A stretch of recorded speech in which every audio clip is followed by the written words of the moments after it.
Hello. Welcome back to the Balanced Blonde podcast, Soul on Fire. I'm your host, Jordan Younger, and today we have on one of my favorite functional medicine doctors and just an all-around incredible human, Dr. Will Cole. Dr. Will and I have crossed paths so many times in the wellness world, from back in the day at Mind Body Green conferences to events for Goop, because he is Gwyneth Paltrow's go-to functional medicine doctor, to so many mutual friends and more. You guys will hear about this in the episode, but when his second book, which is all about inflammation, called The Inflammation Spectrum, came out, I sent him a frantic Instagram message because I took the inflammation quiz in his book and realized that my inflammation was so high off the charts, and he really helped me get back to some homeostasis in my body. And I'm so thankful to be healthier and less inflamed now. And his third book just came out called Intuitive Fasting. And you guys know anything intuitive is right up my alley. The celestial diet that I recently created is all about intuition. I think, and I know that Dr. Will thinks and knows that our bodies know best. Our intuition, our own individual body will always lead the way. And I really believe nobody can tell you how to eat or how to live, but you know what is best for you. And from there, it's amazing to learn from doctors and practitioners like Dr. Will Cole. He is so wise. I love his approach. He's very down to earth. He's a Libra sun and a Libra moon, which we get into in this episode. So you know I relate deeply to his astrology. And I know that you guys will love learning about intuitive fasting. And I'm excited to share this because so many people in my life, friends that I'm very close to, have recently started intermittent fasting. I feel like fasting has been around for a while, but it's only gaining popularity with every passing day. You guys heard me talk about fasting recently in the episode with Dave Asprey. When I found fasting, it was all bulletproof style many years ago, but now there's many different styles and many approaches to fasting. And I especially love this approach because, like I said, it's rooted in intuition above all. And his book makes it really easy to just dive in and go from there. In this episode, we talk all about intermittent fasting, what the benefits are, how to apply intuitive fasting to a vegan lifestyle. We talk about his spiritual practice because by far one of my favorite things about fasting, especially in an intuitive way, is how much it has helped my personal spiritual practice. We talk about how intuitive fasting can help with chronic health issues, specifically Lyme disease. We talk about metabolic flexibility, how to manage stress through diet, and so much more. I know you guys are going to love this episode. And before we dive into this conversation with Dr. Will Cole, I want to remind you that if you feel inspired to rate and review the podcast on iTunes, send me a screenshot to jordan@thebalancedblonde.com to receive my free yoga ebook and a personal thank you from me. And I also host a big wellness giveaway every week of this month to anyone who rates and reviews the podcast. So I would be honored if you took a few seconds or a few minutes out of your day to do that and then send me a screenshot so I can thank you and enter you into the giveaway. And before we get into this conversation, I would love to thank our brand new sponsor, Peak Daily Immune. So I have been such a fan of Peak Tea for many years, ever since I met them at a wellness festival, I want to say 3 years ago, and they lived in my neighborhood. So I've loved the brand ever since. This episode is brought to you by Peak. It is a super advanced plant-based supplement company. Peak combines the finest ingredients with cutting-edge technology to create ultra-effective and high-quality supplements for your body. Lately, I have been loving their Daily Immune Vitamin C, and I want to tell you guys why it is the best vitamin C on the market, in my opinion. So a lot of people don't realize that we don't absorb the vitamin C that we're taking. Studies show that you might absorb less than 50% of vitamin C when you consume amounts greater than 1,000 milligrams. So if you have ever had neon urine after taking vitamin C, that's why. That actually happened to me not so long ago. So Peak is amazing because they're maximized for absorption with liposomal encapsulation technology. And if you don't know what that means, that's fine. Liposomes are made from the same material as the cells in our body, so they help deliver vitamin C exactly where we need it. They are non-GMO and soy-free liposomes in the capsules made with gentle on the stomach vitamin C, which is amazing for people like me with sensitive stomachs. And it's also formulated with black European elderberry. So yes, it tastes like fresh elderberry, which tastes amazing. What it does for you is it supports a healthy immune system. It supports your cellular health, and it boosts your collagen levels and also helps with healthy aging. So if you see that glow that many healthy people have, it's usually coming from that natural collagen, which you can get from these daily immune capsules. What I also love is that it tastes amazing. It fits in your pocket and you can just squeeze it into your mouth. So you don't need a glass, you don't need water, you don't need a spoon. It's very easy. You can do it once or twice a day, and it tastes so good that you start to look forward to it like I do. I take it twice a day, and there's only 7 clean ingredients in it. So no preservatives, no refined sugar, no additives. I trust this brand for my health far and beyond any other vitamin C supplement. Jonathan and I recently brought it with us on our vacation to Santa Barbara. I posted it on my Instagram stories, you guys might have seen. And they also have a 30-day satisfaction guarantee. So you either love it or you get your money back, which I think is amazing. So go to peaktea.com/blonde and use the code blonde at checkout to get 5% off your first order plus free shipping when you purchase a bundle. And that is spelled PIQUETEA.com/blonde and use the code blonde at checkout. People are ordering 2 or more, so stock up before they sell out. I know you guys are going to love. Now let's head into this episode with Dr. Will Cole.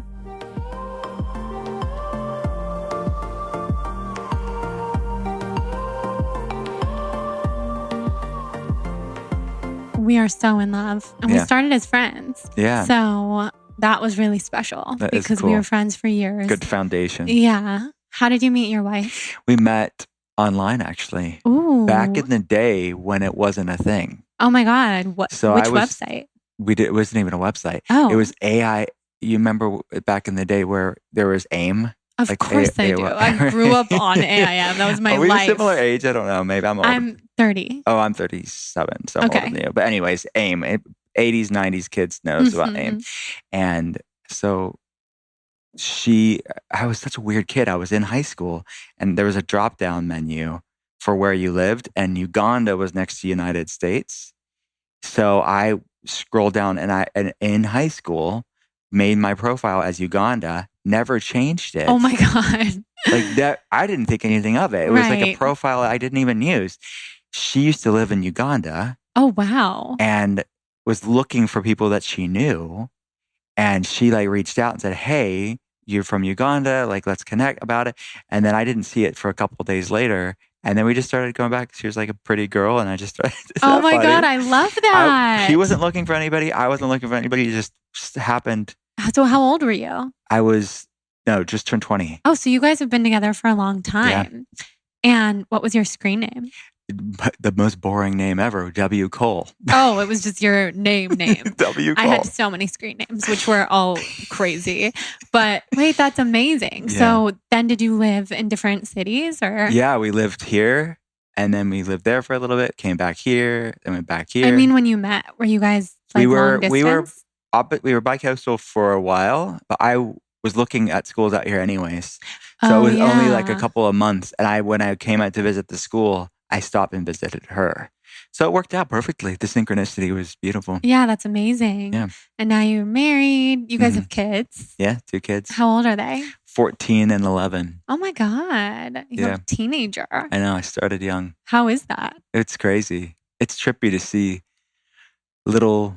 I call my son a man boy, it's or a man baby. He's like a little kid in a big kid's a young man's body. Yeah. So it's so weird wild. to see that transition. I know. But it's cool to see That's that. so fun. life. I can't wait for that. Yeah. I have nieces who are 17 and 13. Do you and you guys want kids? Oh yeah, we Yeah. can't wait to have Yeah. kids. I've been focused on my healing journey, and That's right. I'm pretty much there, Mhm. which I definitely want to talk to you about. Yeah. But that's been the thing. My husband has wanted kids since we got engaged. He Mhm. was like, "Now's a good time," which I would have loved as well. But my health has been such a struggle. And when I read your book, The Inflammation Spectrum, Mhm. remember I messaged you and I Yes. got the highest number. Right. It was in the high hundreds, like Yeah, 170 I remember that. or something. I remember exactly where I was. I was in New York in a taxi, and we talked about a few things. Yeah. Mhm. Yeah. So, oh my God. So we have to talk about all of that. Yeah. But backing up a little before we do. So you're a functional medicine doctor. How Mhm. did you get into that? How did you decide that that was the path that you wanted to go on? So I was a strange kid. I think in hindsight, I was not a normal kid. I was interested in health and wellness from a very early age. My dad was a bodybuilder. And not that everyone in bodybuilding is into health, but he was into bodybuilding and health. It's part of his life. So I grew up going to the co-op and the health food store as a little kid. And then that evolved to me wanting to really being interested in this just personally. It wasn't just something we did at home. It was something that I had an interest. And I read a book. Do you know Jordan Rubin? No. He started Garden of Life company, and cool. And then he's now at Ancient Nutrition with Josh Axe and doing that. Anyways, he wrote a book in the 90s that was called Patient Heal Thyself. And he talked about how he used food and fasting to heal and support his healing in with ulcerative colitis and Crohn's and autoimmune conditions. So that was like a switch for me, is reading that book was one of the things that was the precipice of it. And then when I knew I wanted to go to school for this since when I was in high school. So it's always been part of my path, and it's just an outpouring of that. So I graduated, and we started from being a telehealth clinic from the moment I graduated. So we've always been a brick and mortar clinic, but I was speaking and writing about functional medicine over a decade ago. So there wasn't as many people talking about it. So there'd be people in different states and countries like just needing access to this stuff. So we started one of the first telehealth functional medicine clinics in the world. So that's so cool. We didn't call it telehealth then. We called it what we said is a virtual functional medicine clinic. And then telehealth became a term later on. Yeah. But and now that's literally the way of the world. Right. Now doctors had been forced to learn about it overnight, really. Yeah. What I love about you is that you see patients all the time. Even when you're here in LA right now, you're seeing patients and you're such a successful author, podcaster, speaker. You're very well known. And I feel like a lot of people at that point, they kind of stop seeing patients. Am I right? No, you're right. And I love that you see patients, Yeah. and this is your path. 8 a.m. to 6 p.m. That's what I do. And even when I'm here doing the book stuff, it's intermixed with patient stuff. It's a lighter patient schedule this week because I get to talk to awesome people like you. But normally it's 40 plus hours a week. Wow. Yeah. And is that your favorite part of what you do? Yeah, absolutely. Education and empowerment is my favorite part of what I do. So that's a lot, like using labs as an educational tool and giving people answers as to why they're struggling and then giving them tools to do something about it. That's my favorite part of my job. I love that. It's so cool to see it implement. And there's this cool like science and art of what we do in functional medicine, because it's like one thing to look at labs and know like the protocols and how we really dig deep on that stuff. But then it's like, you know this, but like we're meeting people at different points of their journey. So something can be clinically relevant, but how do we meet them where they're at? How can I be there for them in the way that they're even looking for? Because you can have a protocol that works great and it makes sense, but it may not be where they're at if it's their headspace or their bandwidth. Absolutely. So it's really cool to evolve the protocol to meet them where they're at, because that makes it sustainable. You know, they can continue to do it. And sometimes like a protocol that I wouldn't say is ideal, but is pragmatic, ends up being the most ideal protocol because it's sustainable for them. Right. Which No, is that really makes cool a ton to of see. sense. Yeah. So I remember when I first even learned what functional medicine was when I was struggling a lot back in, I think I was like 23, 24, having chronic hives, had been vegan and then wasn't vegan anymore. And now I am again, but I was in this very weird place with my health. I gained 40 pounds in a year, and it was Kelly Levesque, who I know you know, who said, I think you should see a functional medicine doctor because nothing else was really working. And I got my hormones checked, changed my diet, got on tons of supplements. Is that pretty typical, like that you would say those are some things that people should look at? Yeah, I would say a good solid beginning dynamic with a functional medicine practitioner is a good comprehensive health history.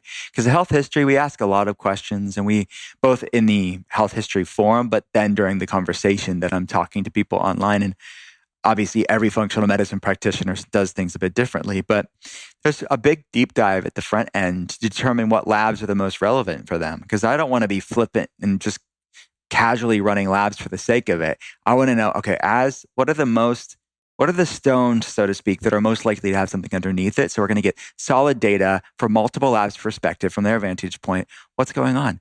And these are labs that will determine action steps. So you don't want to be superfluous with labs, but you want to be comprehensive, but still be cost effective. And that's what people can expect. It's a thorough health history, thorough lab, and then protocol to see it through. Because that's the thing too, is I see a lot of people that have had great labs ran, or maybe labs that I wouldn't run, but they're still good in their own right. But labs aren't the solution. So I think there's an epidemic, if I could use that word. There's a sea of people that have labs, but there's no manifestation on what to even do about this data. I know. Which is like, what's that even doing? Other than, I just get it. And they're like, I don't know, someone ran it and I don't even know how to make sense of this. Right. So it's like, it's done with the best of intentions, I'm sure, but it's like, okay, let's do something about this to move the needle instead of just looking at the problem. Exactly. That reminds me of what I was just telling my husband, Jonathan, because I've been taking him to see this Chinese medicine doctor. And she first just kind of tells you everything that's wrong with you. And he hated that. And he wanted to leave. And he's like, I'm not doing the protocol. I don't even feel sick. But I was telling him, this is based on solutions. This is that we're going to help. And this is what it does. So I love that that's what you do. Yeah.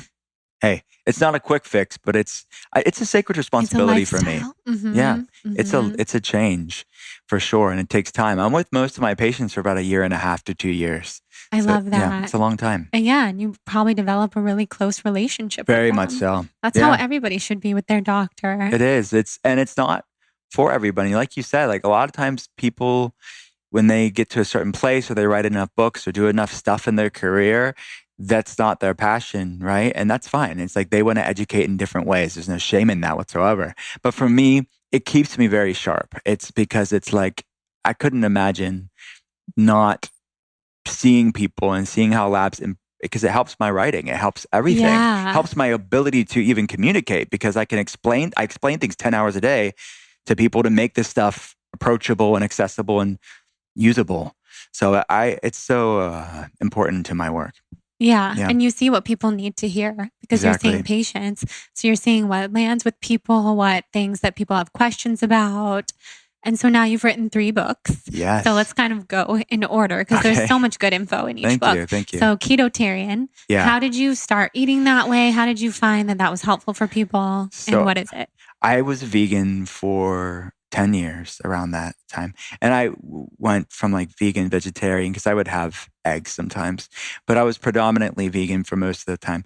And then that evolved to me being what I called in the book Ketotarian. I didn't call it Ketotarian when I changed the way that I ate, but as I was going on and started seeing the rise of the conversation around keto, I wanted to have a conversation to say it shouldn't be, or it doesn't have to be either or.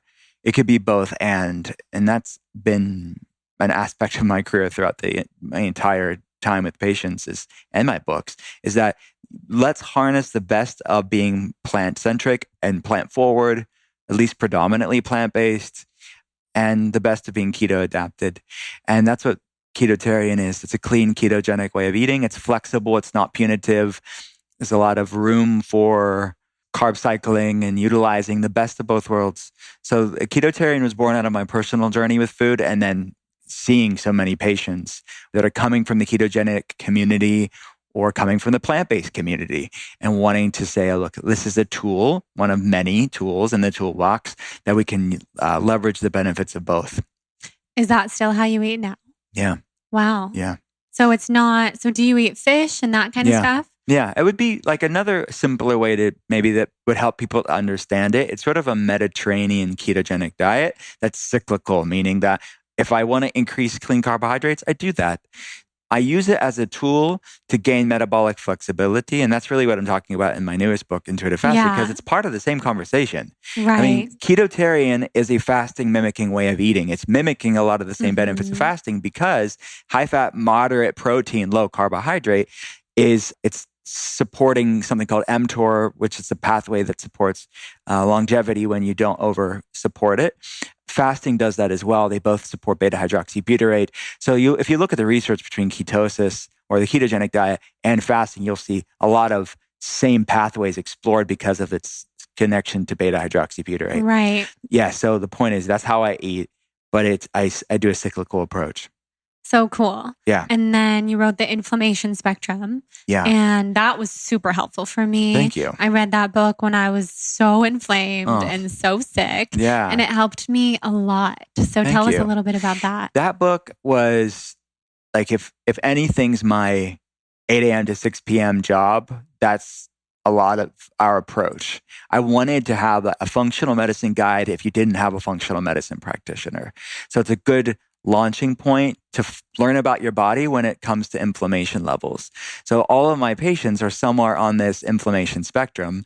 And there's 7 main sections and this was just my weird mind. So I had my friend, Michael, who drew the picture in the book. I just said like, hey, make it look pretty because in my mind, this is what it looks like. This is what I'm seeing all day long with people is that you have this continuum of inflammation cascades, but it's impacting hormones for some people, blood sugar for other people, detox pathways for other people, autoimmunity for other people. So there's a lot of far-reaching implications when it comes to inflammation. And I wanted to put it all together because it's so nebulous for many people. Like, what the heck? I know inflammation is not good, but what does it mean? How does it impact my life? And I hope that it gave people aha, like, I'm not crazy. There's something going on in my body. We have to know what we're dealing with to do something about it. So that's what inflammation spectrum is. Yeah, that's so true. I know I remember listening to you on the Goop podcast with Elise, and she said something like, yeah, my inflammation is off the charts. It's like 70 or whatever she said. I don't remember the numbers now. And then I did mine and it was like quadruple hers. And I was like, oh God, I'm in a bad place. But it makes sense. I mean, you were feeling it actually gave me peace and comfort to know that that's not normal to feel that way. Because with me and my health, I started feeling so awful all the time for so long that I thought this is just normal. This is how people feel. People just push past it. That's what I have to do. Yeah. I did that for a decade or so. That was a lot. My goodness. I mean, it's so true. It's just because something's common doesn't necessarily mean it's normal. And that's just because it's your everyday doesn't mean you have to settle for it. And that is so many people's reality. Right. And I hope that through conversations like this or like through reading any of what I write, books that I write, is that they have that realization that they don't have to settle for feeling lousy. And maybe that's just reading a book and taking some actions in your health. And that's enough for many people. Not everybody needs a functional medicine doctor. So these are tools that anybody and everybody should have. But there's obviously a time and place for labs and clinical monitoring and all of that stuff as well. Totally. Yeah. And then your new book, Intuitive Fasting. I'm so excited about this because, first of all, the intuition is so important to me. So doing anything intuitively, I love. And then fasting, that's been a huge part of my healing. And I don't know if you know this, but I've done 4 water fasts. I know that that's not what you're talking about or promoting or anything. Yeah. But I did 4 extended water fasts, medically supervised. I lived in a house with a doctor. That helped me a lot with the inflammation and Lyme and mold. So fasting I'm I'm a huge believer. Yeah. Yeah. Wow. That's powerful. And I think that there's so much promise, and there's so many different ways to use the benefits of fasting. And I think these longer fasts are wonderful therapies for people that need it under the supervision of a doctor. And what I wanted to have is an approachable, you didn't need a doctor for this. And for most people, they won't. They would just be able to do it on their own. So it's approachable, it's sustainable, it's accessible to people. It's a subset of a type of intermittent fasting called time-restricted feeding, or TRF. It's not about caloric restriction. You're eating the same amount. You're eating healthy foods. You're just doing it in specific windows. But yeah, it's honestly, from a writer standpoint and like an education, like a functional medicine educator standpoint, it's been my favorite book that I've written. I just have enjoyed the process so much, and putting it in words and having it flow the way that it flowed. It's a great book. And I don't know, I'm partial, but I'm so excited the way that it came together. And I think it'll help a lot of people. But it's interesting, though. I didn't think about it. I'm in my bubble, right? I'm in Pittsburgh. I'm consulting people around the world via webcam. I'm in my bubble. I literally go home to the clinic, and that's it. I didn't realize how, for some people, it could be quite triggering to hear that word intuitive and fasting together. Like, to me, I thought, okay, that's what I do. I intuitively fast. I teach my patients how to intuitively fast. It wasn't a thing. It wasn't a gimmick. It was just, I thought it was a good title for a book because I think it is. It's a good play on words in the sense of the prefix INT. So from a writing standpoint, I liked the way that it looked. But it's really the message of knowing your body, and it shouldn't be triggering at all. But I didn't realize that this intuitive eating movement, which, look, if it's working for you the way that it is, and your labs look great, you feel great, and fasting doesn't resonate with you, there is no shame whatsoever. Keep on doing it. But a lot of my patients, they've been very much helped with their relationship with food, their relationship with their body, and their health has improved with flexible, measured, intuitive fasting. So to me, it's the most uncontroversial thing in the world because it's just people feeling better. I think so too. And they're seeing it. It's like that saying, don't judge a book by its cover. They see those two words. I'm offending people on social media. I didn't mean to. And the book is anything but offensive. How is anything? Everything is offensive. I wish it weren't that way. Yeah. But I learned this the hard way as well when I started water fasting, but I was sick. I was on my deathbed, as I say. So it's like, I was surprised that anybody would judge what I chose to do to actually get my life back. And so I talk a lot about intermittent fasting and intuitive everything. But there's a part, I think, of the intuitive eating movement that is very quick to judge. And that makes me really sad. Yeah. So I hope that you don't get a lot of negativity because you're just helping people. Thank you so much. Yeah, I don't think it's that. Even if it is, once they read the book, no one's going to be able to say anything negative because it's so measured and practical. Exactly. So I'm not advocating people to have an eating disorder. No. This is quite a healthy relationship with food. I think it helps people find freedom with food. Yeah. Especially when you start feeling better. Yeah. And actually, I've seen that on social media too. Like the positivity way outweighs the negative or the snarky or the keyboard warriors that pontificate their opinions or are so offended about everything. I see a lot of people in the recovering eating disorder people that have told me they were on their own path. I had nothing to do with their journey. They just reached out to me to say, hey, what you're saying with this book is absolutely true. Because when I was hormonally imbalanced, when my blood sugar was all over the place, when I had hangriness and fatigue and chronic inflammation, I could never have eaten intuitively. But when I started calming the inflammation levels in my body, when I started gaining metabolic flexibility, I was in charge of my health. I was in charge of my body, and my food wasn't in charge of me. Yes. That's what I'm talking about. It's not anything but that. Exactly. Yeah. So tell us some things that fasting is good for. So fasting is, I'll give you the short, eloquent summary and then like the deeper dive. Paracelsus is someone that I quoted in the book. He's known as the father of toxicology. He was known also as the Martin Luther of medicine because he was reforming medicine at the time in the late 1400s, early 1500s in Switzerland. He called fasting the physician within, which I think is like a beautiful, like that would be a great title for a book. Yeah, it would. Physician within. Maybe and how, book 4. Yeah, right. How fasting resets and renews and recalibrates all these amazing things. So how it does that, I mean, if you look at Paracelsus, Hippocrates, from the origins of medicine, they all use fasting for their patients, not because there was a randomized control trial, but because they saw it being beneficial to healing. And that's why they're the fathers of medicine. I quote Hippocrates all the time when people tell me, what you're doing with fasting is so trendy and dangerous. And I'm like, here's a quote from Hippocrates. This is ancient. Food is medicine. Let thy food be thy medicine. Yeah. And he also said, all disease begins in the gut. He said, let food be thy medicine, medicine thy food. And he used fasting. Like, research is catching up with Hippocrates. And that's why every doctor takes the Hippocratic Oath. He knew some stuff. Right. And Paracelsus knew some stuff. But even not just the origins of medicine, but even if you look at in all major indigenous cultures around the world, you look at Islam, Judaism, Christianity, they all use fasting for spiritual purposes and for health purposes. So this is nothing new. The pop culture bubble is new, but even when that zeitgeist passes, just like any other one in the health world, the truth remains, the science remains, the health benefits remain, whether people are paying attention to it or not. So this is something that is ancestral. If anything, it's taking us back to our birthright. If anything, what we're doing now is the new thing.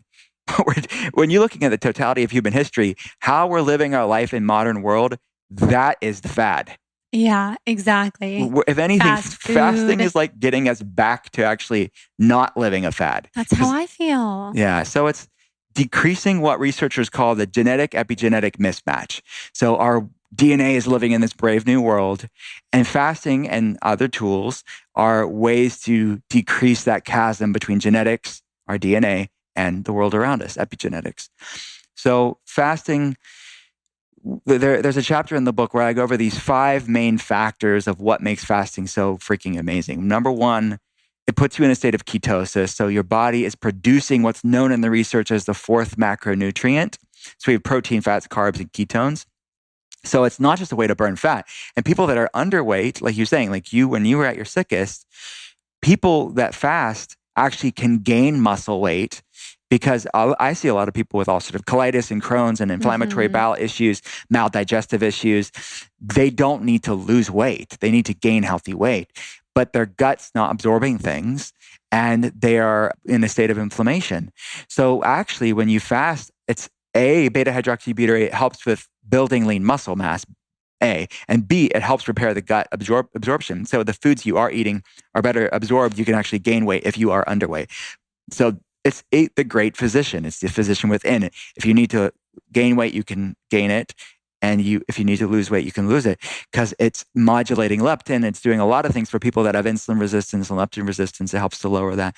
So this state of ketosis is as an anti-inflammatory state. So it's a signaling molecule. It lowers a lot of inflammatory pathways, which as a functional medicine practitioner, that's what excites me the most. Yeah, that's so cool. And it's a natural, completely free way to tap into our body's ability to lower inflammation levels and upregulate antioxidant pathways and support these longevity pathways, supporting things like autophagy.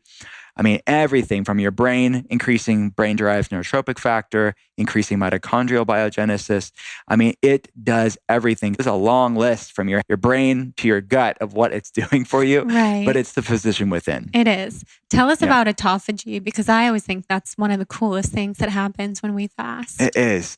So we all have autophagy pathways, but a lot of it's dampened and downregulated and not optimal because of modernity, because of this genetic epigenetic mismatch. So it is breaking that word down, autophagy. It's self-eating. It's our body's innate natural recycling system that we can support very much, exponentially support with fasting.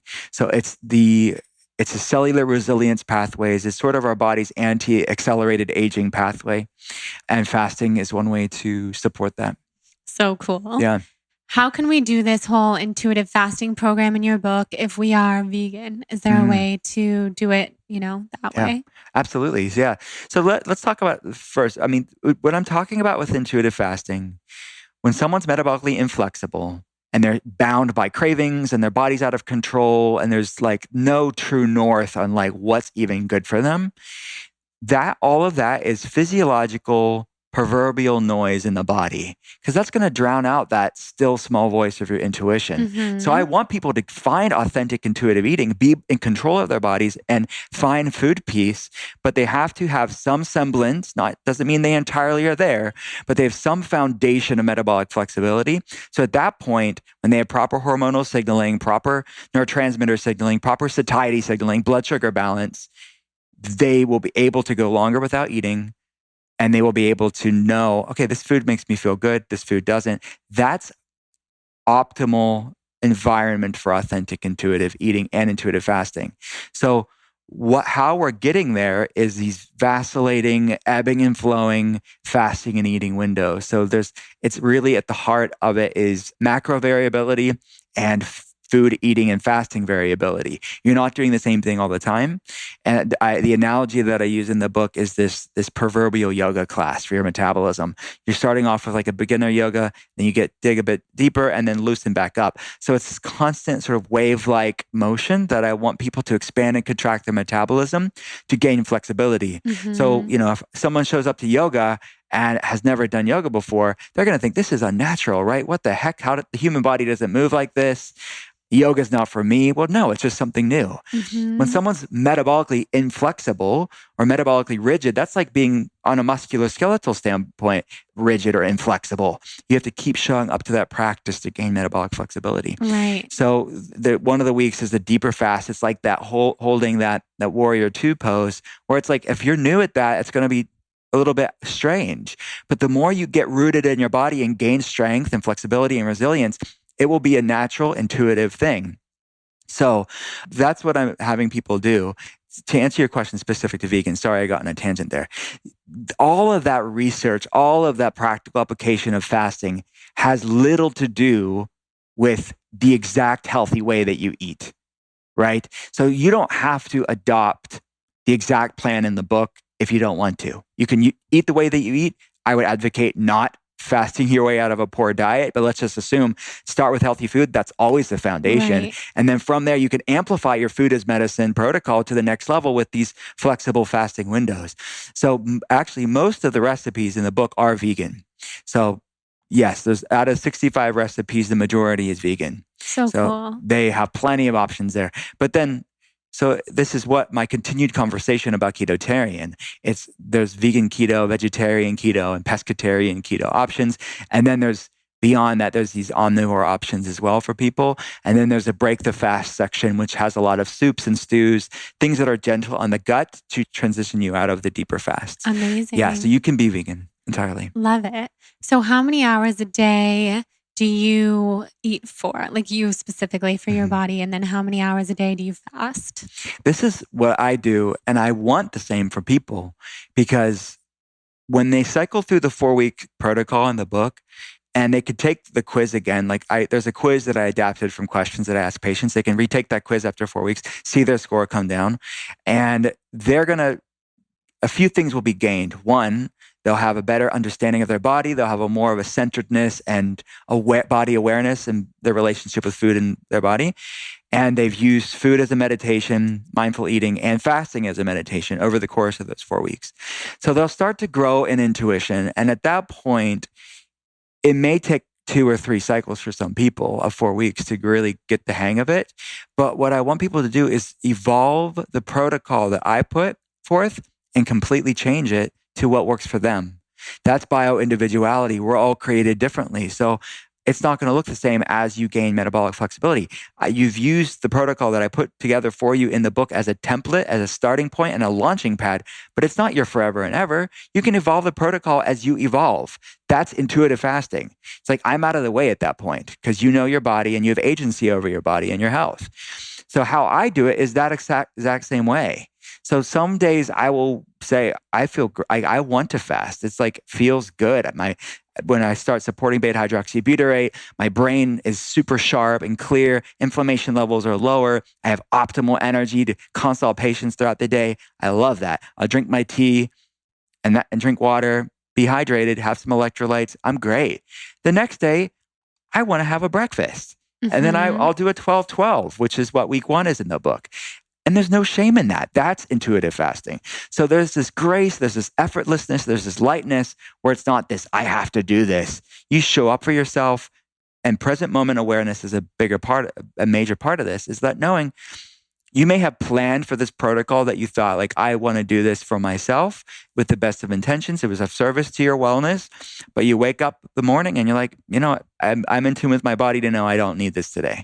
I need to be lighter. I need to be gentler and not do a deeper fast that day. That's okay. So that's what I do. It's ebbing and flowing. So I range within all the cycles in the book. I do all of them, but I don't do them in the exact same order in the book because I have metabolic flexibility to know intuitively what my body needs at that moment. I love that. That's true intuition, true freedom. Yeah, exactly. That's freedom. Yeah. Freedom is what we want. Mm-hmm. So coffee. Does coffee break a fast? Or if we put something in our coffee, like what I have every morning is coffee with oat milk, but not oat milk with like oils in it or anything. I make my own, or I buy a clean brand with no oil. So it's like frothed oat milk in my coffee. It makes me so happy. And I tell myself that I'm fasting, because it feels like I am. Yeah. So is that breaking my fast? No, it's not breaking your fast at all. Because here's why. And the true dogmatic fasters would probably have a little bit of a different opinion about this. Many of them wouldn't, but let's look at the science around it. Fasting and being in a fasted state or a fasting mimicking state, it's not all or nothing. You look at a lot of the research of the fasting mimicking research that Walter Longo and many other researchers are looking at, is that you can get some of the benefits. So it's not all or nothing. It's a gradient of benefits.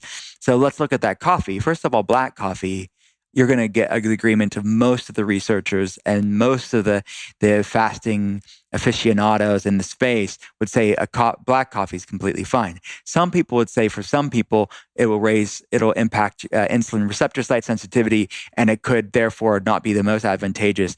I don't think I think that's too much of a granular, overzealous opinion about it, because that's not been my experience with my patients at all. It has negligible effect on glucose. I've measured this time and time again on labs. A1C looks fine. Glucose, serum glucose, fasting glucose looks fine with coffee. There's studies to show that especially if someone's not used to drinking coffee, when they first drinking it, cortisol can come up, and then people automatically think that's a negative thing. That's not necessarily a negative thing. Well, cortisol is raised up during a fast too. Cortisol is raised up when you work out. It's not a bad thing. These are hormetic effects, actually. The hormesis is one of those factors of fasting that makes it so good. It's this good resilience, just like your sauna back there. Sauna is a hormetic effect too. That's to make it bad. But the truth is in the middle. The truth is striking that balance where you can leverage these amazing benefits without thinking more is always better. So a sauna all day isn't good. Right. Fasting all day is or fasting forever and ever isn't good. That's starvation. Working out all day, every day is not good either. You need rest. So it's the yin and the yang. And to say one's great and the other one's not is overly reductionist. And the context matters here. So I forget where was I going with that? The question, I forget anyways. But I don't remember either. Oh, we were talking about coffee. Oh, coffee. Yeah. Sorry, I'm sorry. No, I was already thinking about something else too. I was thinking about what you said. I mean, too much of a good thing is not a good thing. Right. I love that quote, because I'm the person who would sit in the sauna all day, or I'm pretty extreme. So to remember, and I remind myself all the time, moderation and intuition is really important. Right. Yeah. And so coffee, it's increasing lipolysis, and it makes many people's fast easier. So if something's making your fast easier, enjoy it. It does. And it brings happiness. Right. And I think happiness is so important. And this little dollop of oat milk, negligible calories, negligible carbohydrates. So that's what I would put more in a fasting mimicking state. It's just a small amount. Right. You can go up, and there's many studies that show that these modified fasts or fasting mimicking approaches, you can go up to a certain calorie threshold, especially with a certain macronutrient ratio, like higher fat, moderate protein, low carb. You're going to get most, if not all, the benefits of fasting. So cool. Yeah. So, a lot of people who listen to this podcast, like myself, have suffered with chronic illness, specifically with Lyme disease. So, what's your experience with that? And what are your tips for us? Yeah, wow. That's a major part of my patient base because chronic infections, these great imitators, these great mimickers that are going on in our world today, it could be something tick-borne, it could be something not tick-borne, but some pathogen. And we typically see this confluence of some chronic infection, whether it's Borrelia burgdorferi or Bartonella or Babesia, like these tick-borne or insect-borne chronic illnesses. And we see a lot of mold issues as well, biotoxins. We see a lot of heavy metal issues. We see a lot of reactive Epstein-Barr virus, cytomegalovirus, human herpes 6 virus, these other viruses, and other pathogens that we have to see that we don't even know until we run labs and we know what it is. I mean, every case is different. The point is we are very used and adept to these chronic infections that then trigger this cascade of inflammation levels in the body. For some people, it triggers autoimmune issues. And at that point, a major part of what we do as functional medicine practitioners, specifically my type of clinic, we see these very complex, difficult cases. They are not difficult people. Their case is difficult. Mhm. It's very complicated. And they'll be the first ones to tell you everything Yes. that, like, whatever they read, oh, this should do this for you. It does the opposite for them. I Uh-huh. see that time and time again. Oh, that's literally me. Yeah. I've been put on so many things that people find so much relief with. Yeah. And it will cause me like a brain reaction or Yes. something where I walk into a loud space and have an immediate panic attack. And I Yeah. usually know what caused it because I'll only introduce one new thing at a time. hmm It's been intense. It is intense. Mhm.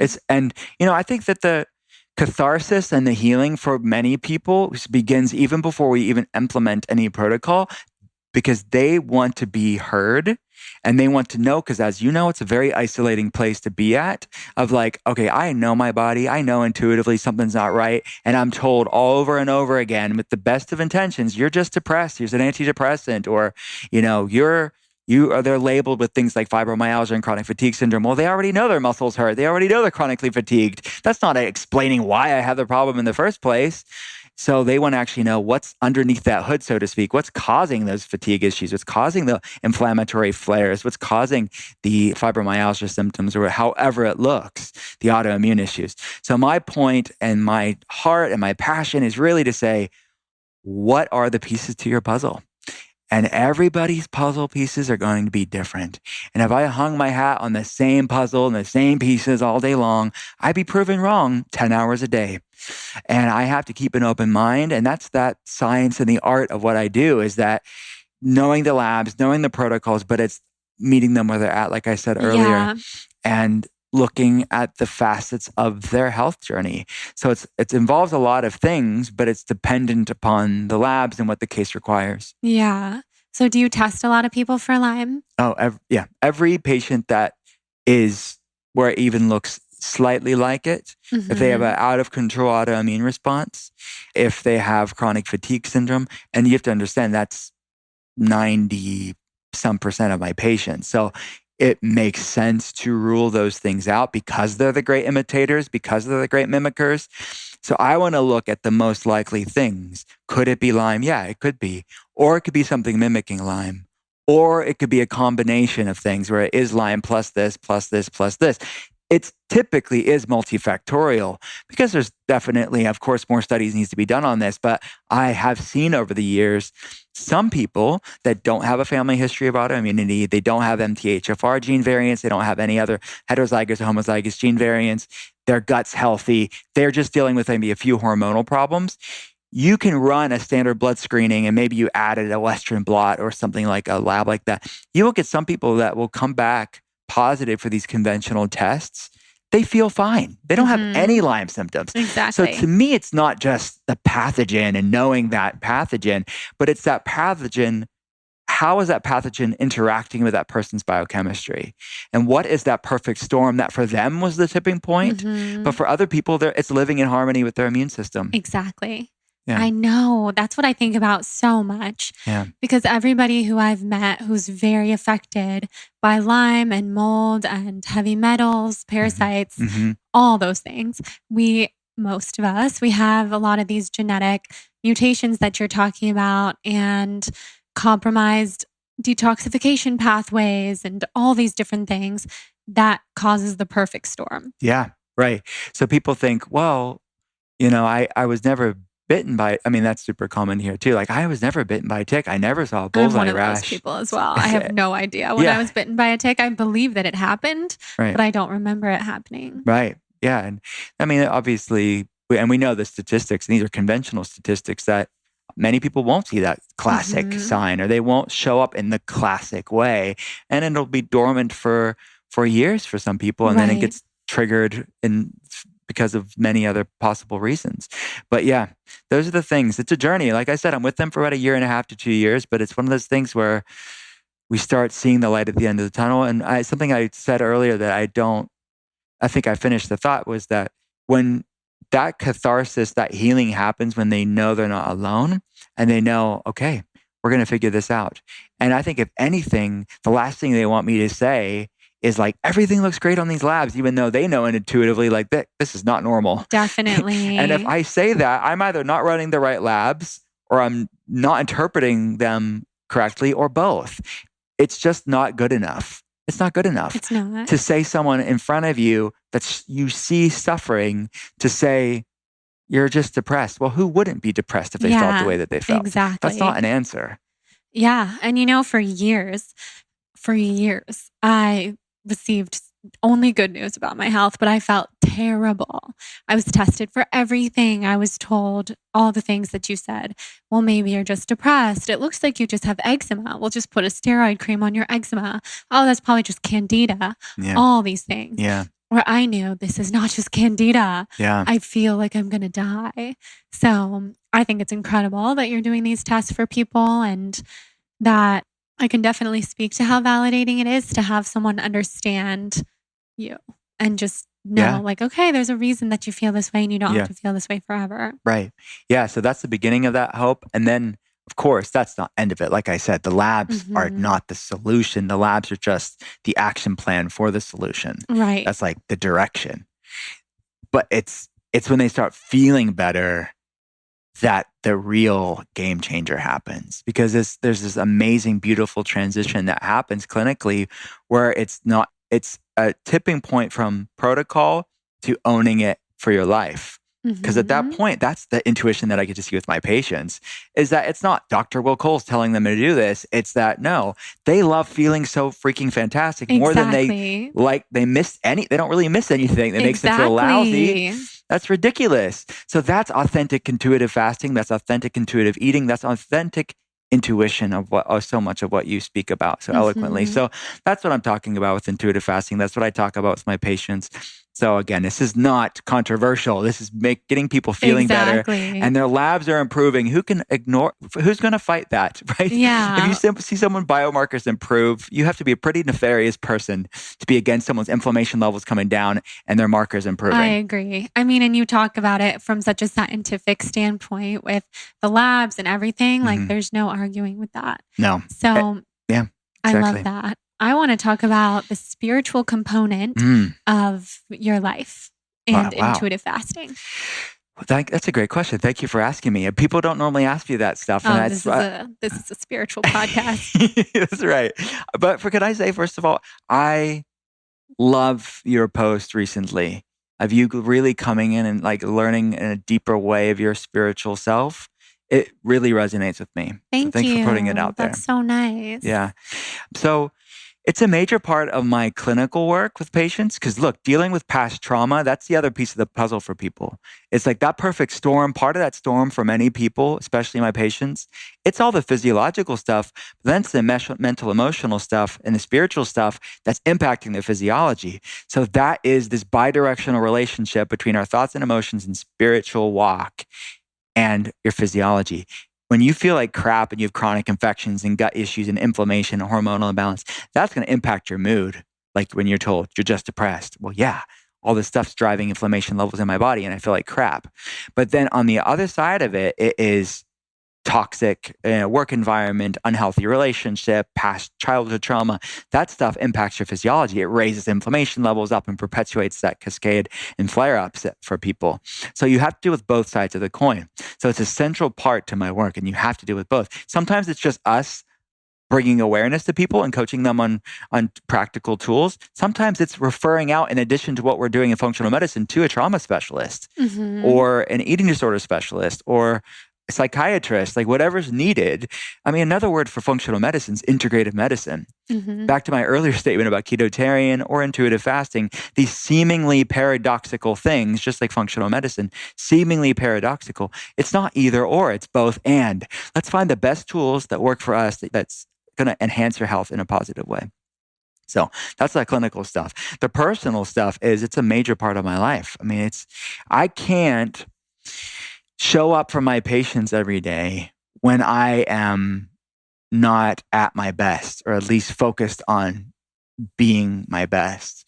So it's mindfulness meditation, holding space for people, present moment awareness, all these things that I've implemented just mainly through Eckhart Tolle's work. He's been probably my biggest source of practical stuff that I have integrated over the years to be a better conduit for holding space for people that are going through really heavy things. And it helps me not hold on to it as a practitioner, which you can get bogged down by that heavy stuff. Yeah. So I have to constantly be intentional, and our mutual friend, Kelsey, has helped me with that too. Oh my God, she's helped me so much as well. She's like, you need to let go of that, brother. That's what she would tell me. She's so good with that. Yeah. So Kelsey Patel has been another big mentor in that way of checking myself to say, you need to make sure you're taking care of yourself in that way. Because 10 hours a day, and she used to see people with Reiki for 10 hours a day. And it's very similar, even though it's via webcam. We're talking about very, very heavy cases and people that have gone through a lot of suffering. So myself and my team, we start our morning off in prayer and meditation every morning. I love that. Collectively as a team. So we go over the clinical stuff, but that's after the prayer and meditation. So it's a special time when we get united and on the same page, and we do either a breathing meditation or a prayer and speaking positive words that oftentimes after the weekend, someone will come in and they'll have things written down on their phone, or they'll say, this has been on my heart. This is how I think we could be a better service to people. And it's just this common bonding, elevating, centering moment that we have as a clinic. And then after that, we go over the clinical stuff of like, let's look on the schedule and be there for them in the way that they need. So it's a major part. That's just the morning stuff collectively, but on a personal side, it's throughout my day. Yeah. Yeah. I love that. Yeah. It's just integrated into your lifestyle. It is. So you can't cool. separate the two. Yeah, it's all one. Yeah. It's all one. And then the bracelet that you're wearing, is that related to Kabbalah, or is it? It is? Mm-hmm. So is that something that you practice? Yeah, I've studied it since I am 37 years old now. And I studied it since I met my wife at 20 years old. Oh my God, no way. Yeah, so it's been a major... Let's talk more about that. I love Kabbalah. Okay, cool. Yeah, so it's like I'm a Jewish hybrid sort of guy. And me too. Okay, are you half? Yeah. Mom's side? Or? Yeah, my dad's side is. Oh, okay. Yeah. I'm half from my mom's side. Yeah. So, and they were not practicing. They were actually Christians, but just from a heritage standpoint. And there's something deep on a soul level to me that it resonates with me. That understanding of the universe and understanding the way it just makes sense to me. It resonates with me. It makes sense to me on a deep spiritual level, on a metaphysical level. So it's been a major part of my spiritual walk for sure. Wow. So did you have a teacher or something? Mm-hmm. Yeah, I've had many over the years. But now it's more like living in Pittsburgh at this time in my life. It's more of just a personal journey. Not so much that I have a teacher. But yeah. It's been to me, it's the laws of the universe. It's cause and effect. And it's in a non-dogmatic way. It's like, you can believe whatever you want. To me, it's cause and effect. And to me, it makes sense of things that don't always make sense.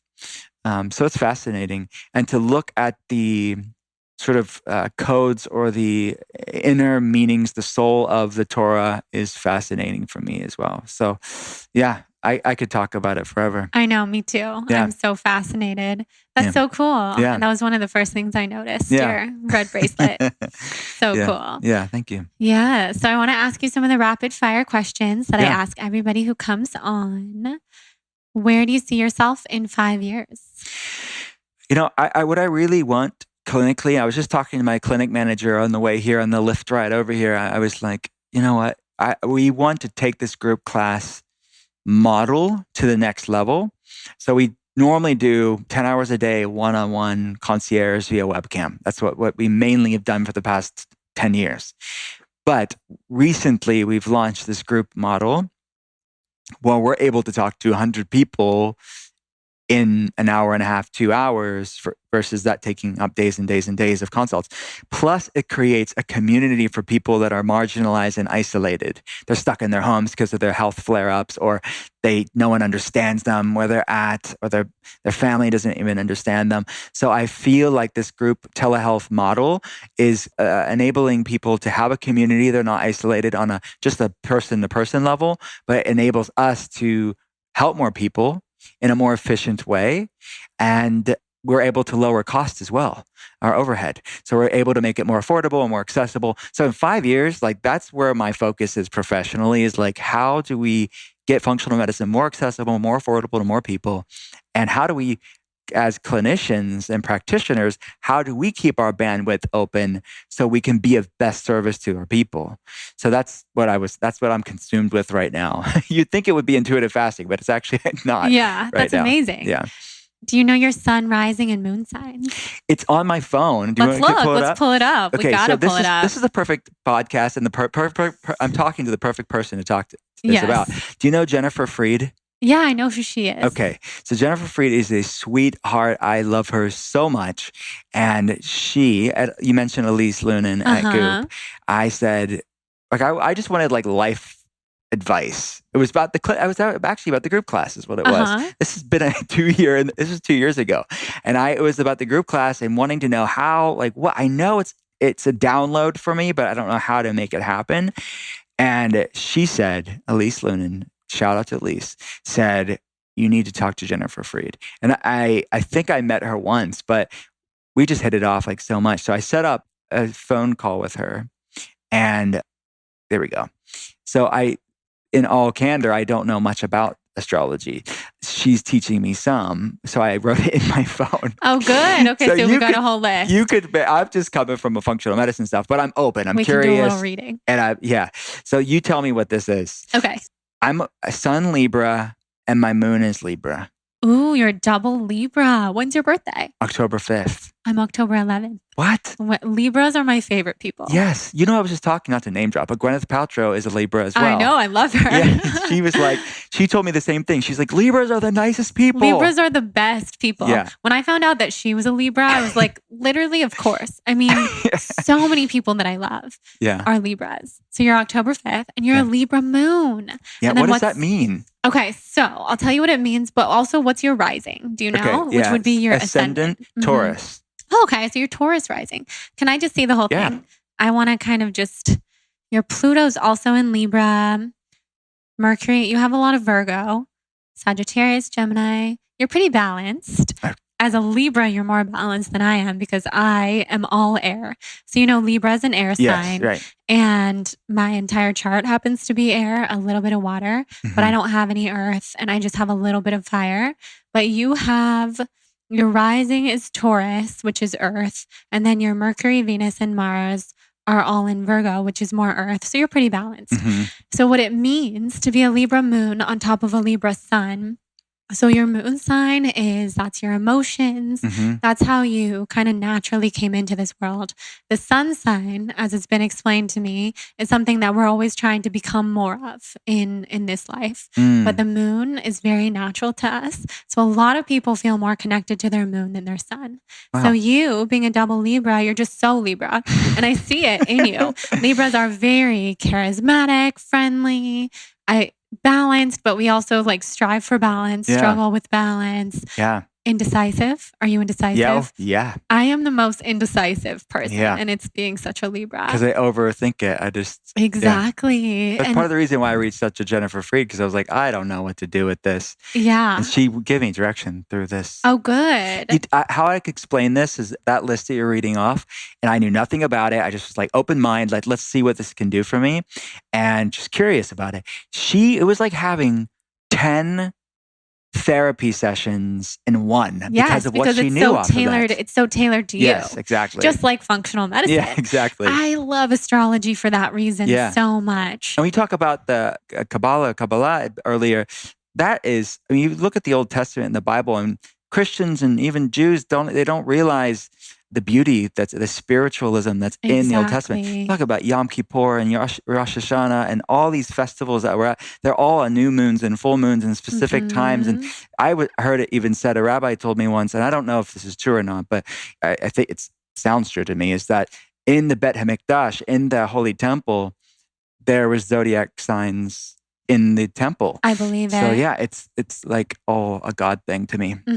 I know. I think everything comes back to that. Yeah. Because astrology it's so spiritual. I mean, it's like literally where the planets were when we were born. Right. I believe that fully. Right. Oh, I love that you're a Libra and a Libra moon.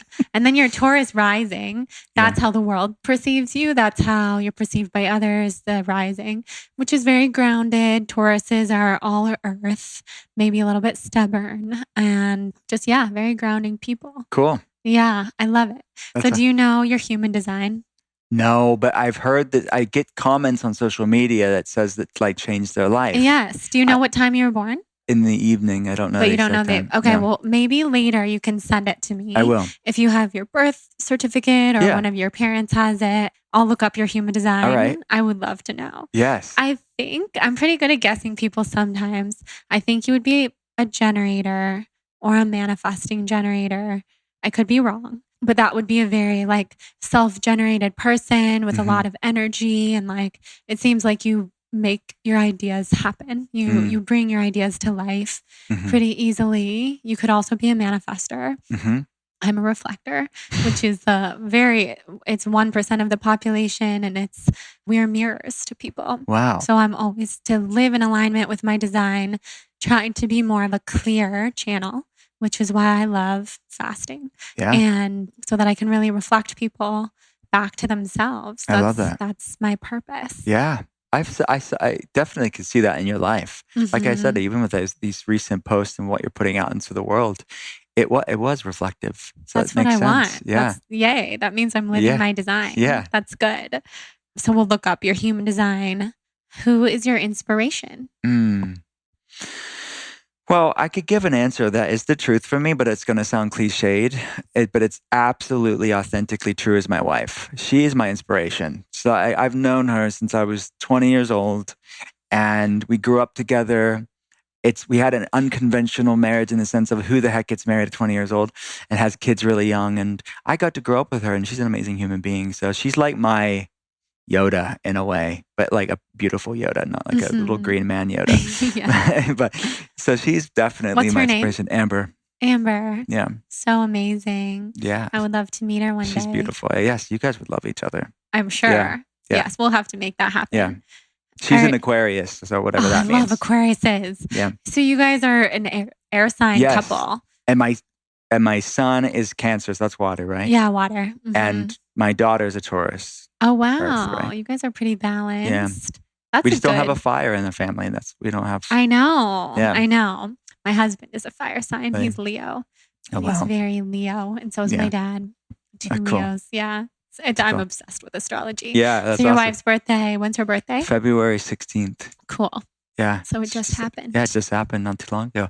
Do you know about the Enneagram? Have you ever heard of that? I do. Yeah. I do. I posted about it before, and then I was told by people that it's not polite to ask what your Enneagram was because it has to do with your childhood, I guess, trauma. Oh, I didn't even know that. I thought it was like a personality type. I know, but no, apparently the origins of it is like, it's very personal. Like I'm fine. I'm an Enneagram 5. Okay. So apparently that's like an analytical, like an investigator.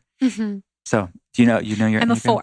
Oh, okay. I'm an Enneagram so creative, 4, like which is independent, right? I think it's called the Independent or something. I was kind of surprised. I would like to take a deeper test because that was just like a basic test. Yeah. But the independent, creative, it definitely described who I am. Yeah. And then there's like the wing something. Yeah, I'm a 5 wing 6. I think I'm a 4 wing 3. Oh, okay. I still have a lot to learn about it, but I think it's so interesting. It is fascinating. Anything. I love it all. I love the Myers-Briggs personality. Yes, me too. What are you?